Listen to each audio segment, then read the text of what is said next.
Welcome to LiveAtState, the State Department's interactive virtual press briefing platform. I'm delighted to welcome participants joining us today from around Europe and across the globe. Today, we'll be speaking with Ambassador Kurt Volker, U.S. Special Representative for Ukraine negotiations, about the conflict in Ukraine and the status of negotiations 5 years on from Russia's claimed annexation of Crimea. Before I turn it over to Ambassador Volker for some opening remarks, I would like to make a few comments on procedures for questions. You can start submitting your questions now in the Questions tab at the top of your screen. Please feel free to leave questions in English, Russian, or French, and our moderators will translate as necessary. If you see someone else ask a question that you would also like us to answer, you can upvote it by clicking on the like button to the right of that question. We will try to answer as many as we can, but our time is limited, so please vote to indicate the questions you'd most like us to cover. If you would like to receive a transcript of today's briefing and links to broadcast quality audio and video files, please fill out the short survey by clicking on the Polls tab at the top of the event page. So with that, let's get started. Ambassador Volker, thank you for joining us today, and I'll turn it over to you for some opening remarks. Great. Well, thank you very much. I'm delighted to be here. As you noted in your introduction, today marks the 5th anniversary of Russia's claimed annexation of Crimea. This is a claim that the United States does not recognize. The European Union tweeted out again today that they do not recognize this, nor NATO, nor any other countries. This is an illegal occupation and an illegal seizure of territory. And we fundamentally stand behind Ukraine in insisting that its territorial integrity be restored. In the 5 years that Russia has occupied Crimea, there has been a substantial clampdown on political rights and freedoms. There has been deportations. There have been arrests and political prisoners. There have been human rights abuses. And there have been a movement of population into Crimea in what appears to be an effort to Russify it and increase the affinity that some in the population have for President Putin and for Moscow. So it is a tragic situation. It is an ongoing situation. Here I just brought along a copy. As I said, the United States does not recognize this. On July 25th of last year, I'll just hold it up, Secretary of State Pompeo issued this declaration in which he said that the United States rejects Russia's attempted annexation of Crimea and pledges to maintain this policy until Ukraine's territorial integrity is restored. And that is an important component of our policy in addressing Ukraine overall. I would add one other point that as much as we are concerned about Russia's continuing occupation of Crimea, we are also concerned about the occupation and the fighting in eastern Ukraine in the Donbass. And Russia has continued that presence. Recently in the Kerch Straits, or outside the Kerch Straits, it attacked the Ukrainian Navy, imprisoned several sailors. We call on Russia to release those sailors immediately, and we would urge Russia to resume again in good faith in negotiating an end to the conflict in eastern Ukraine to see the restoration of that territory to Ukraine as called for in the Minsk agreements. So with that, I'll turn it back to questions. Great. Our first question comes from Konstantin Veselkevich at the 2000 weekly newspaper in Ukraine. He says, "We are deeply concerned with the fate of Ukrainian sailors detained last November. Please let us know, do you see any light at the end of the tunnel? Their relatives are waiting for any good news." Well, I fully share that concern. The attack on the vessels and the seizure of the vessels and the imprisonment of the sailors is entirely outside any international law. We've called on Russia to release these sailors immediately from the beginning. They've refused to do so. And indeed, in conversations with European allies as well as with us, the Russians have indicated that they will not do so because they don't want to do this during the Ukrainian presidential election period. It's a very cynical decision, it seems to me, to hold them as a hostage, if you will, because of a presidential election. They should be released immediately. Likewise, the Russians should be giving as much access to these prisoners as possible until the time that they're released, both from the Red Cross and from the Ukrainian consulate. Next question submitted in advance by Vladimir Yermakov from Interfax in Russia. He asks, the EU have recently put new sanctions against Russia. Are you expecting more such efforts from the Europeans? Yes, and let me say that not only did the European Union do this on Friday, so did the United States and Canada. And it was a concerted move by all of us to demonstrate that we are deeply concerned about Russia's continuing annexation, continuing occupation and claimed annexation of Crimea, and also about the extension of that to include a claim to have unilateral control over the Kerch Straits and access to the Sea of Azov. And as we just talked about in the previous question, its attack and arrest of the Ukrainian sailors. So it was a concerted effort by the US, European Union, and Canada. What I would expect is that we will continue to see what we have seen for the past few years. There are periodic ratcheting up of sanctions if the situation continues as it is. We don't want to give anyone a sense of complacency that we are accepting or satisfied with the status quo. We fully believe it needs to change. We would, of course, be looking at the opposite of removing sanctions if Russia were to restore the territory to Ukrainian control. And if Russia was negotiating in good faith in eastern Ukraine, we would be able to see the Minsk agreements implemented. And at the conclusion of that, those Minsk-related sanctions would also be able to be lifted. But until then, I think you will see a continued push from the European Union, United States, others, to continue to ratchet up sanctions as a means of trying to get Russia to engage seriously. Our next question comes from Alina Grebneva at RBK TV in Russia. She asks, do you think domestic and foreign policy in Ukraine will change after the presidential elections in 2019? Well, what's the most interesting thing that's happened in Ukraine in the last 4 years is that the society has really found a much stronger sense of national identity. It is more pro-Ukrainian, more anti-Russian, more pro-European, more pro-NATO, a stronger sense of national and cultural identity than ever existed before. And you can understand that when you're attacked by a neighbor and you have to defend yourself, your young people are having to fight on the front line and they're dying, some of them are wounded. It has that effect on society. So we've seen a few things. We've seen, for instance, that whereas there had been very little support, modest support for NATO membership in the past, say 5 years ago, recently the Ukrainian Duma voted by 2/3 to seek NATO membership. And that's just a change because of this dynamic. Likewise, the Ukrainian Orthodox Church insisted on having autocephaly, recognition of its status as an independent Orthodox Church. And that only took place because of the anger and frustration and concern that people in Ukraine have about being subordinated to a Russian Orthodox Church. So this has been a fundamental shift in society.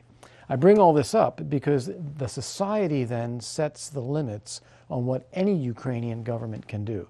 No matter who's elected, and we're facing a democratic election, first round on March 31st, second round in the middle of April, where we don't know who the winner will be. It is a truly open contest. And in that, whoever does win will be faced with these attitudes in society, and it does constrain them in what they will be able to do. I would expect any Ukrainian government to continue on a path of strengthening democratic institutions, strengthening reform, fighting corruption, and defending its territory and insisting on the return of occupied territories to Ukrainian sovereignty. Next question comes from Ian Bateson at The Atlantic. He asks, today and yesterday, while touring Donbass, Yulia Tymoshenko has blamed the West for the failure to establish peace. She also said that Ambassador Volker is negotiating without Ukraine. Would you comment? Well, that's not true, to begin with. I haven't had any negotiations or meeting with our Russian counterparts without closely coordinating with Ukraine first and returning and briefing back afterwards as well. And I've also done that in very close coordination with France and Germany. And the reason is clear. It's very important that Russia see that there is a united message from the United States, Ukraine, France, Germany in addressing the conflict in the East. So first off, the notion that we're negotiating over Ukraine's heads is simply wrong. Second, I don't think you can blame the West for the lack of peace or the lack of progress. I think the only person or only entity that you can blame is Russia. Russia continues to have control of the military operation, absolute command and control through regular Russian officers. It finances the contract soldiers that then staff out the military operation. It provides the intelligence services. It created, selects, and funds the leadership of the civil administrations that they've created, these so-called people's republics. And yet Russia denies that it is doing these things and insists that Ukraine negotiate with those entities directly, which would be legitimizing that type of invasion and occupation. So Ukraine has not done that, I think, quite understandably. But I think the only entity that you can blame here is Russia for failing to engage seriously about establishing peace and implementing the Minsk agreements, seeing the territory restored to Ukraine. As Ian may know, the U.S., along with others, put forward a proposal to have a UN-mandated peacekeeping force in eastern Ukraine, which would be a way of establishing genuine peace and security with the withdrawal of Russian forces before Ukraine would come back, and in that space and time created under a UN mandate to have local elections and to see all the political steps of Minsk implemented as well. Russia has refused that. Ukraine fully supports that proposal. France and Germany do as well. Russia has rejected that. And again, we do want to work with Russia on this. We do so in close coordination with Ukraine. Our next question comes from Club Radio in Hungary. The Ukraine embassy organized a conference in Budapest for the 5th anniversary of the claimed annexation of Crimea. They hoped that in retaking the peninsula, they hoped to retake the peninsula and express their disappointment with NATO and the EU, asking for more support. How can they offer more support, and what role could Hungary play? Well, Hungary, of course, is an important neighbor of Ukraine. And I think Ukraine, as Hungarians would appreciate, given their own history, is facing very serious challenges of occupation of its territory by Russian forces, Crimea and in eastern Ukraine. And I think Hungary's full political support for Ukraine facing this external aggression is extremely important. I think Hungary needs to be vocal and demonstrate that kind of support for Ukraine. There is no military solution in the sense of Ukraine taking Crimea back by force. That would be militarily a disaster.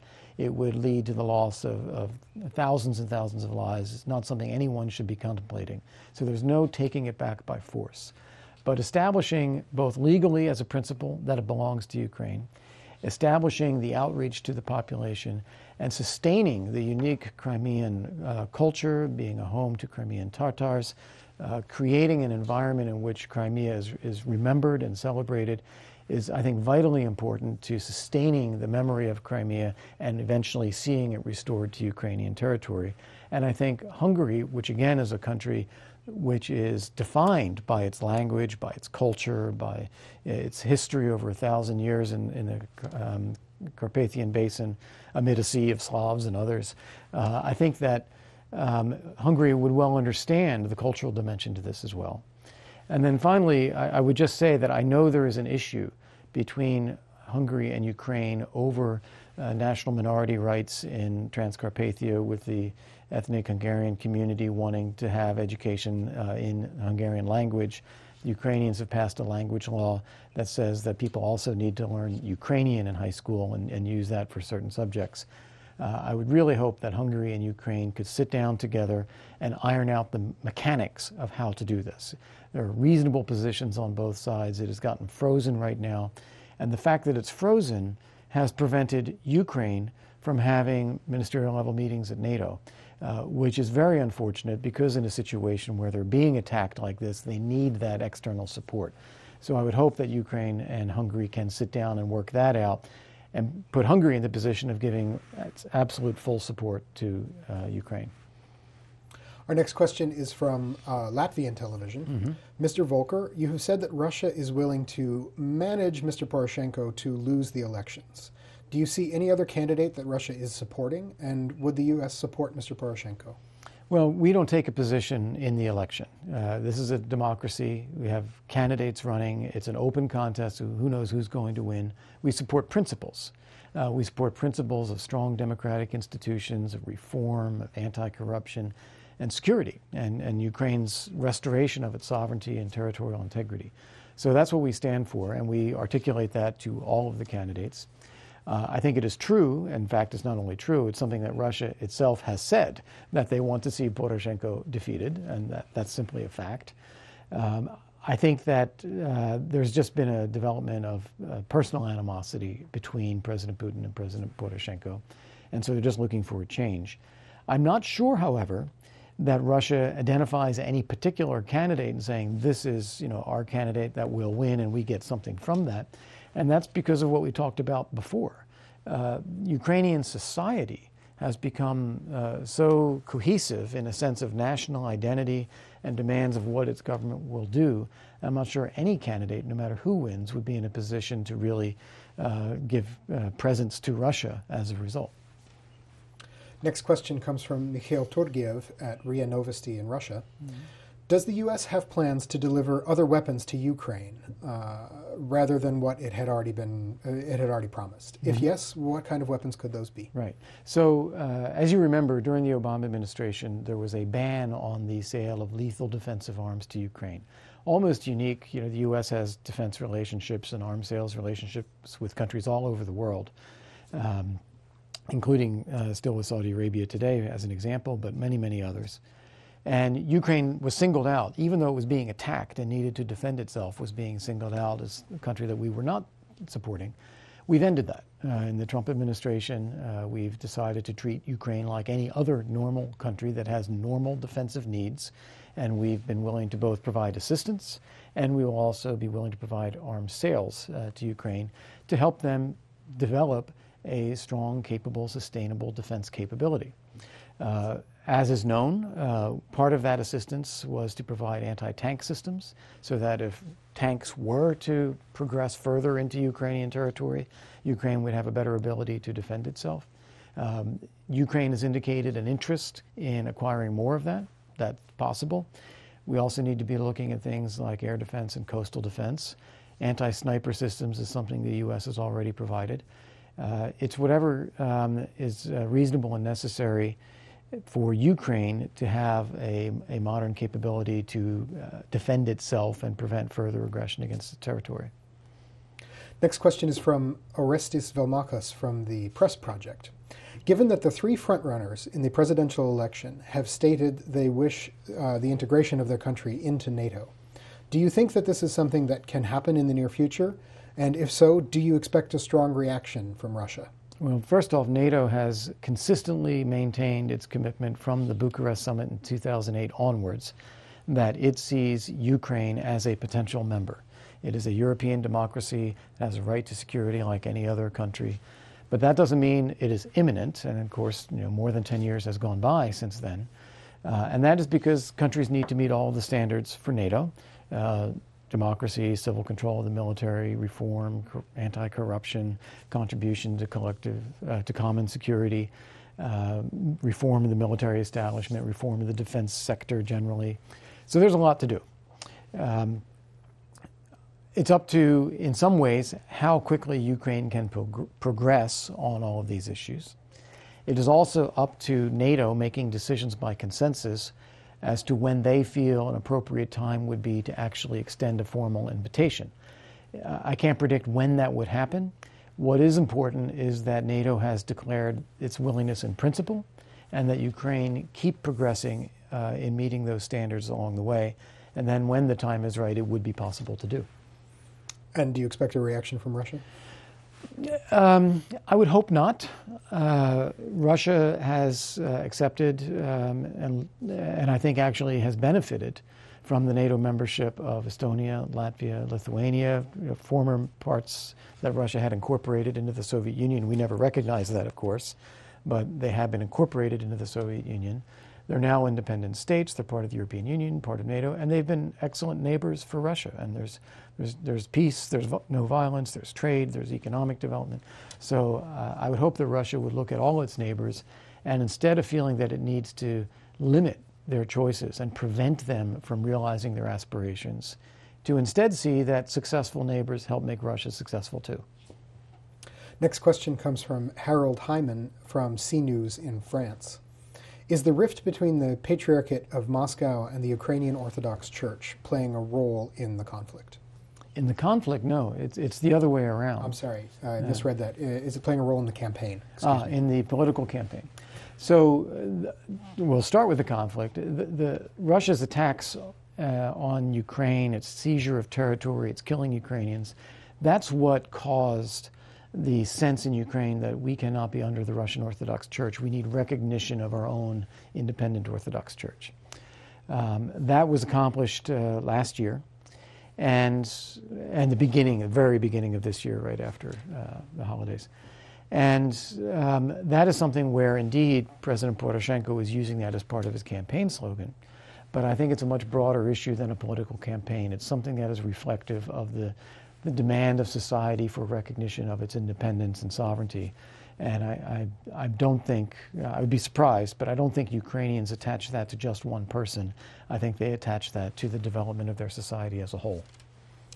Second question from Ian Bateson at The Atlantic. Why should people outside of Ukraine care about Minsk? Well, this is tremendously important, and thanks for the question, because beginning with the Helsinki agreements in 1975 and onward, we faced both tremendous security challenges in Europe. The U.S. has treaty obligations to its NATO allies. At that time, we faced a massive military standoff in conventional forces and in nuclear forces, right on the wall in Berlin as well.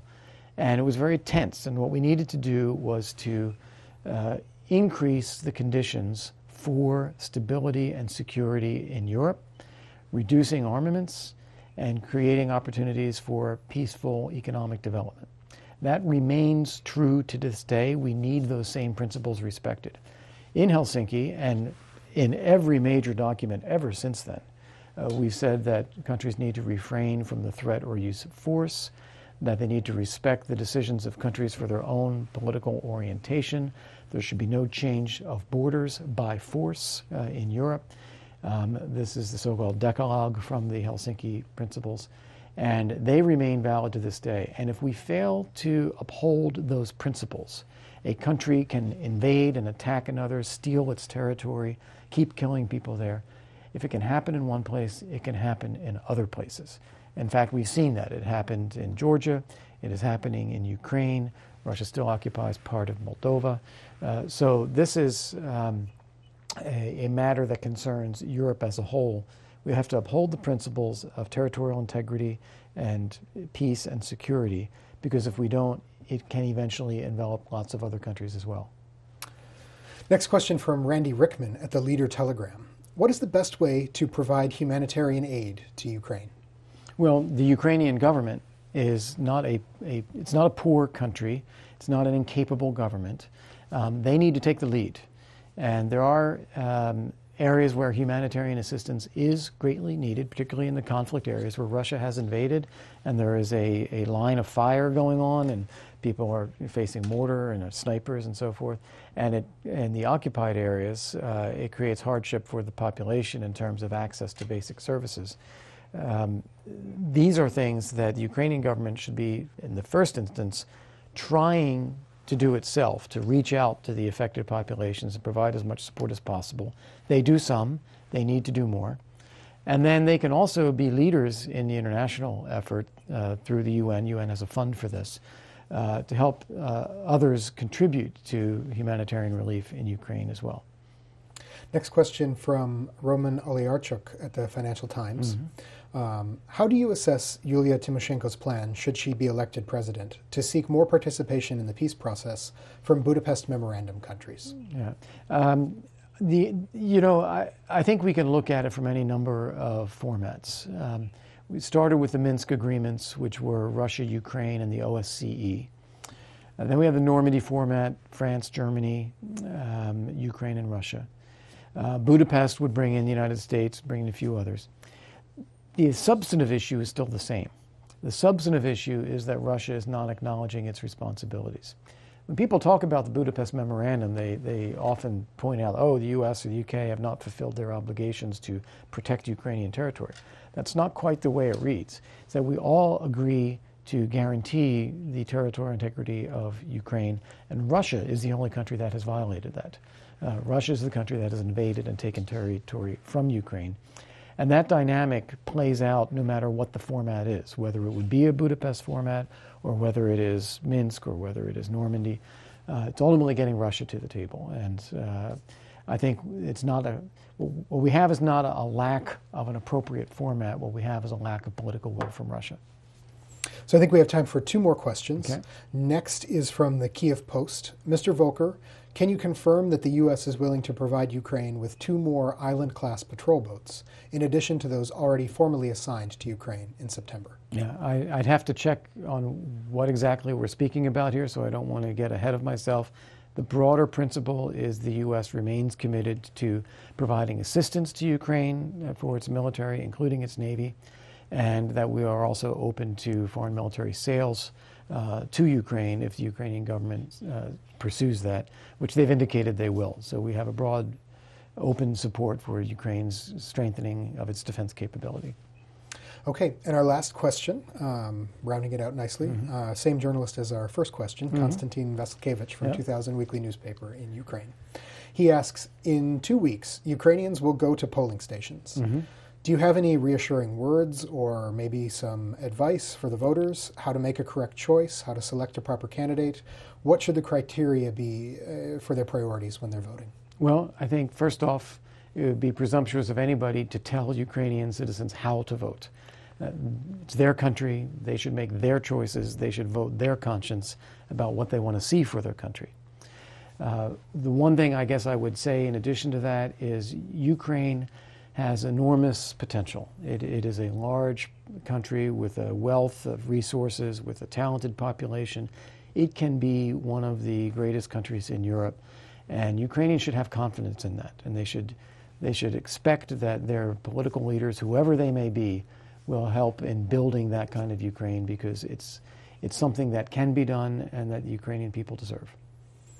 All right. Any final words before we wrap up? No, thank you. I appreciate being here. It's a sad day to commemorate Russia's continued occupation and claimed annexation of Crimea. And of course, we do call for the release of all the political prisoners and the sailors and others who've been taken by Russia. And I do hope that we can get to a point where, together with Russia, we can negotiate an end to these conflicts. Well, thank you. Unfortunately, that's all the time we have for today. So thanks to all of our participants for the questions. Thank you again, Ambassador Volker, for joining us. To those who participated in today's conference, if you would like to clip audio or video from today's program, we will send you links to broadcast quality files shortly. We will also provide a transcript as soon as it is available. If you would like to receive any of these products and you haven't already RSVP'd, please remember to fill out the survey located in the Polls tab of the event page. Or you can send an email to liveatstate@state.gov. Thanks again for your participation, and we hope you can join us for another briefing again soon.